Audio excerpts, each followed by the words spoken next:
Hi, my name is Anne Kempton and I'm the director of Timeless Textiles Art Gallery here in Australia.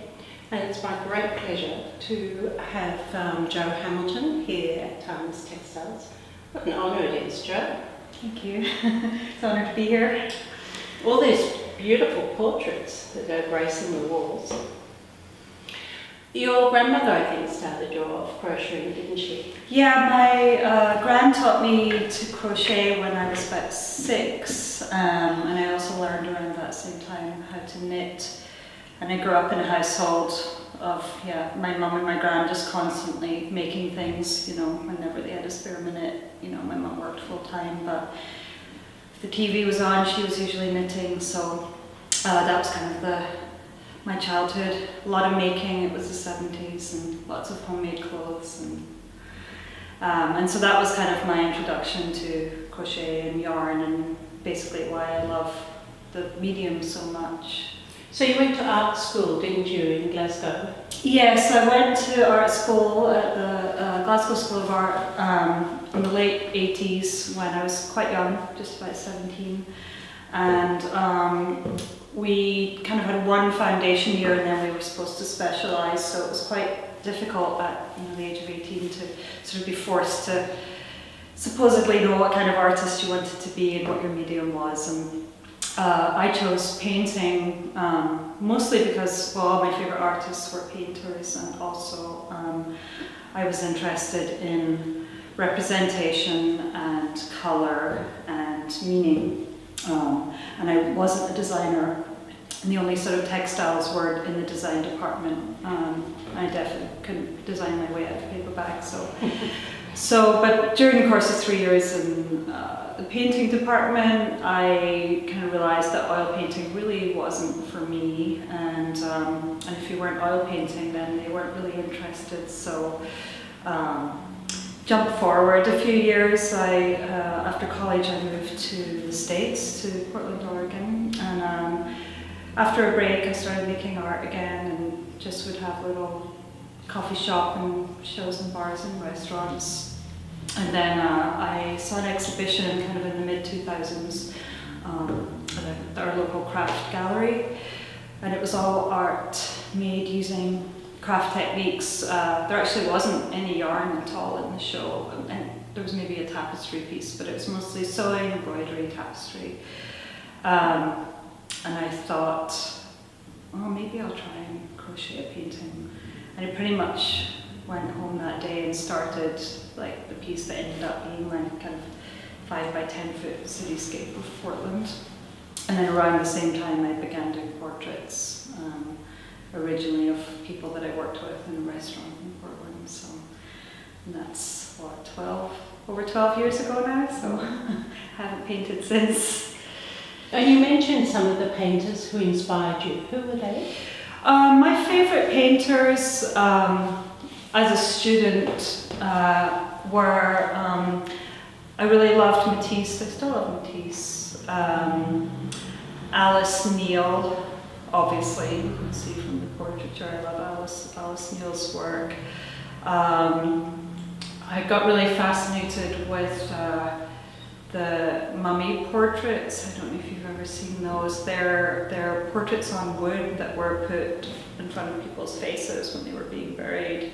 And they're really, they're a couple of thousand years old, and they look incredibly contemporary, and you kind of feel like the people. So I've always been drawn to portraiture, but I also have obviously an abiding interest in colour and expression as well. So. And has your technique changed during the time over the last 12 years? The basic technique is the same. I use a really ordinary, the most sort of building block basic stitch of crochet. My work's definitely become more complicated as I pretty much learned with every piece that I made different techniques in terms of rendering shapes and rendering features, and how to use the lines of crochet to describe form. And when I did a few kind of large male nudes, and when I was making those I really started to mix more than one yarn together because I kind of needed to do more subtle color changes as opposed to faces change shape quite sharply. So if you jump from green to pink, you know, as a plane changes shape, it's not so shocking, but if you do it with a body that's, you know, smoother planes, so that's definitely changed, and I'm always trying to sort of push the color and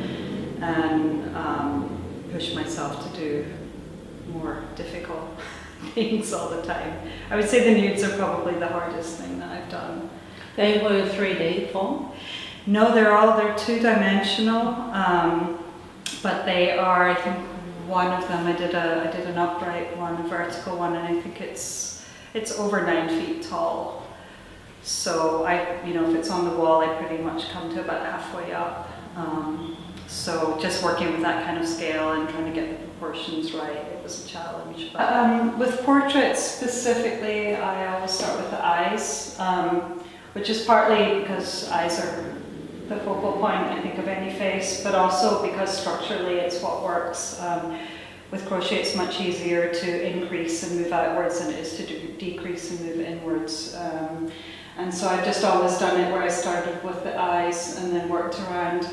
And it also works quite well to describe bone structure of your face. You have your eye, and then you have the eye socket, which is a circle, and then bone around that.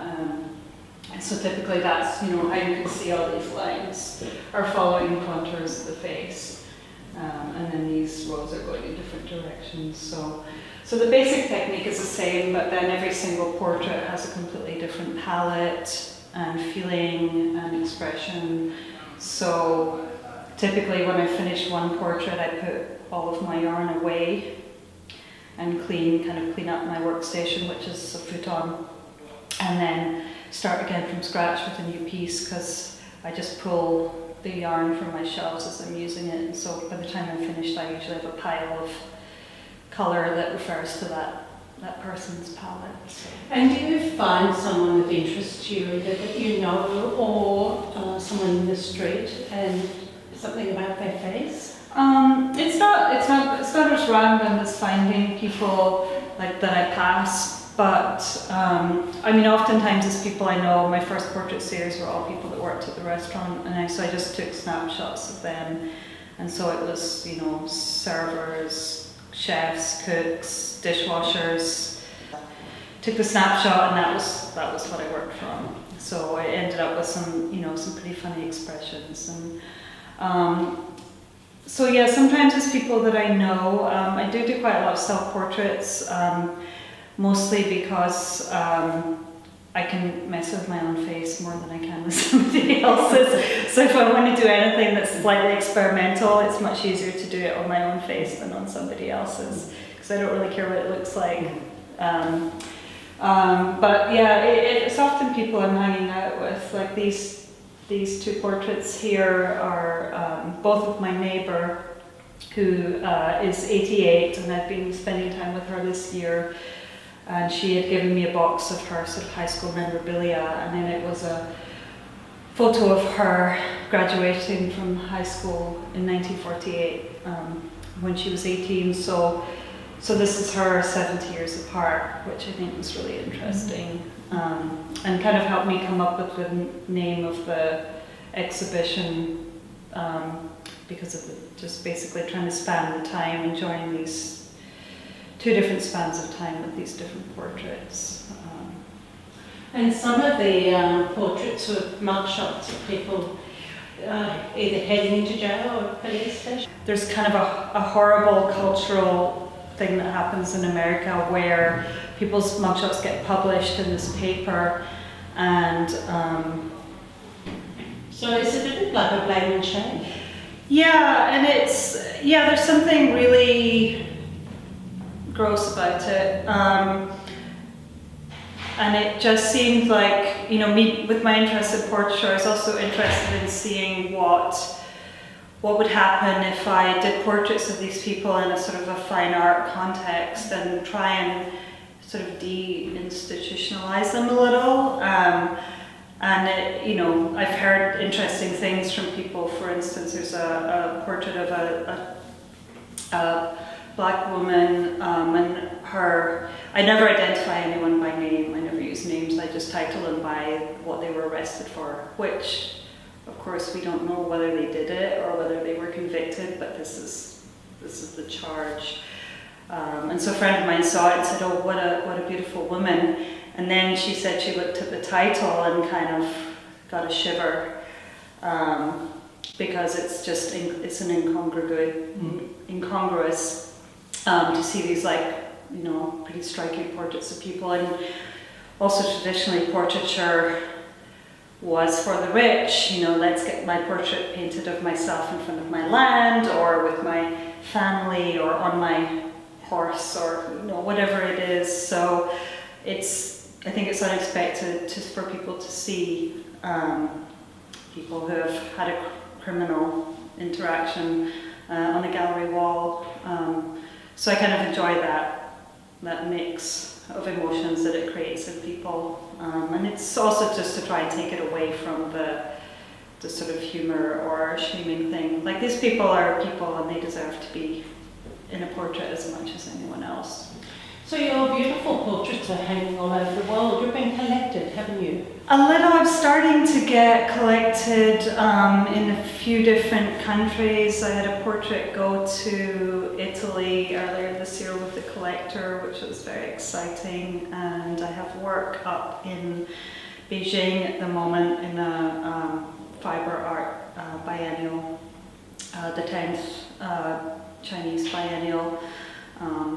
So I've been trying to get my work outside of the States and get it a little bit more spread out. I have another piece in a collection in Europe, and yeah, I just want to keep making the work and getting it out there and showing as much as possible. And I sort of equate my choosing crochet a little bit with partly my art school experience with an all-male staff, and I'm mostly two girls to every boy in the student body, and there was a lot of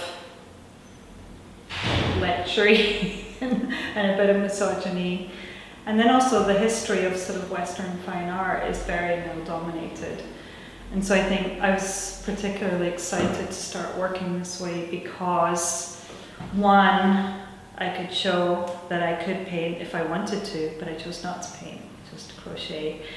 And that I crochet in, I guess I would say, as muscular a way as any male artist would paint. In a very painterly way. Yeah, but also, like, they're not, these aren't soft, you know, or female or feminine, you know, those words that people like to use to categorize different mediums. So, you know, it felt very right for me after sort of looking for a medium for years to find something that, like, will hit everything that I wanted it to hit, and with all the different connotations, and also celebrated my upbringing and the teaching of my mom and my gran, and also, you know, to contemporize crochet in a way that, you know, I've seen people are doing really amazing things with yarn and textiles now, but for me it was particularly meaningful that it started, you know, from a dissatisfaction with painting and not finding painting to be as meaningful a process for me as crochet. And I love the way that you've left each of the strings very obviously, or some of the strings. Yeah, it wasn't necessarily something that I planned immediately, but when I was making the cityscape, I put it together and took it apart several times because I didn't really know what the final shape of it was going to be, and so it was on my wall in pieces, and so in between the pieces there would be all of the yarns falling through, and I just liked the way it looked, and several people, you know, friends of mine who are artists said, you know, the threads look great too, and I really didn't want the work to be mistaken for painting, and this was a pretty simple way. to make sure that it, I mean, some people still think they're drips of paint, but I think it's pretty obvious. I wanted to show like the work that went into the piece, the actual raw material coming out of the back. So, and now it's just, they just become part of the works now. Well, the world's a much better place for having you in it and doing the work that you're doing and the contribution that you're making to both fibre art, but art and women in art. So congratulations, Jo. Thank you, It's an honour to have you here in Australia. Thank you very much. I'm really happy to be here. Brilliant.